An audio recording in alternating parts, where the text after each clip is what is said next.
So বন্ধুরা তোমরা সব কেমন আছো? সো আজকে তোমাদেরকে মজার মজার সিন দেখাবো। সো দেখো, আমরা 4 বন্ধু মিলে বেরিয়ে পড়লাম অ্যান্ড গাড়িতে চেপে পড়লাম এক এক করে সবাই মিলে। আর আমরা যাচ্ছি আলখোবার কর্নেস, মানে সাগরের ধারের সাইডে। এই প্রথমবার শর্ট ভিডিও নিয়ে চলে এলাম অ্যান্ড নেমে পড়লাম আমরা সব বন্ধু মিলে। অ্যান্ড ভিউগুলো দেখতে দেখতে একদম যাচ্ছি আমরা হেঁটে। এটা একটা পিকনিক প্লেস, এটা একদম ঘোরার জায়গা। কেউ ঘুরে, কেউ জগিং করে, একদম মনের মতো একটা সুন্দর জায়গা। আর ভিউটা দেখো গাইস। এটা আমার প্রথম শর্ট ভিডিও। তো তোমরা যদি সত্যিই পছন্দ করো তো কমেন্ট করে জানাও। আমি প্রতি সপ্তাহে তোমাদেরকে 2-3টে করে নতুন নতুন জিনিস তুলে ধরবো। আমার বন্ধুটা একটা রিল ভিডিও শ্যুট করবে, তার জন্য আমি শ্যুট করে দিচ্ছিলাম এখানে পুরো ভিউ নিয়ে।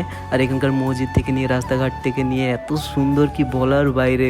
যত প্রশংসা করবো ততই কম। আমরা সব বন্ধু মিলে হেঁটে হেঁটে যাচ্ছি, সামনে একটা মিউজিক শো চলছে, মিউজিক শো দেখার জন্য। তারপর আমরা গিয়ে দেখছি তো আমাদেরকে ফ্রিতে ঢুকতে দিচ্ছে না, ম্যাক্সিমাম টিকিট নেবে পার হেড 80 রিয়াল করে নেবে। তো আমরা দেখলাম না, আমরা বাইরে থেকে ভিউগুলো দেখে নিলাম। কিছুটা পরিমাণ যাওয়ার পর আমরা দেখছি তো একটা মেলা বসে গেছে বড়, এখানকার ট্রেডিশনাল মেলা। তো আমরা মেলার ভিতরে ঢুকলাম না, মেলার বাইরে থেকে আমরা ভিউটা দেখছিলাম। ভিউটা দেখার পর দেখলাম যে রাত হয়ে গেছে, তো আশেপাশে গেলাম, ট্রাফিক ক্রস করলাম। ট্রাফিক ক্রস করার পর বাড়ি চলে এলাম। আমার ভিডিও এখান থেকেই শেষ। ভিডিও ভালো লেগে থাকলে লাইক, কমেন্ট, শেয়ার করো। Bye, thanks for watching.